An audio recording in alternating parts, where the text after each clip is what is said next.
ಒಂದೂವರೆ ತಿಂಗಳ ಹಿಂದೆಯಷ್ಟೇ ಊರಿಗೆ ಬಂದು ಹೋಗಿದ್ದ ಮಂಗಳೂರಿನ ಯುವಕನೋರ್ವ ಪ್ರೇಮ ವೈಫಲ್ಯ ಹಿನ್ನೆಲೆ ವಿದೇಶದಲ್ಲಿ ಆತ್ಮಹತ್ಯೆ ಮಾಡಿಕೊಂಡಿರುವ ಘಟನೆ ಓಮನ್ನಲ್ಲಿ ನಡೆದಿದೆ.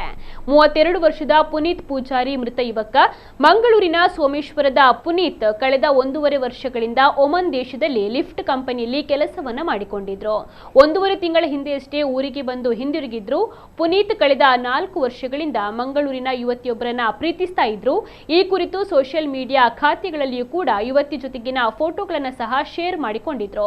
ಕಳೆದ ಕೆಲವು ದಿನಗಳಿಂದ ಯುವತಿ ಫೋನ್ ಕರೆಗಳನ್ನು ಸ್ವೀಕರಿಸದೆ ಸಂದೇಶಗಳಿಗೆ ಪ್ರತಿಕ್ರಿಯೆಯನ್ನು ನೀಡಿರಲಿಲ್ಲ. ಇದರಿಂದ ಮನನೊಂದು ಪುನೀತ್ ಪ್ರಾಣವನ್ನ ಕಳೆದುಕೊಂಡಿದ್ದಾನೆ ಎಂದು ವರದಿಯಾಗಿದೆ.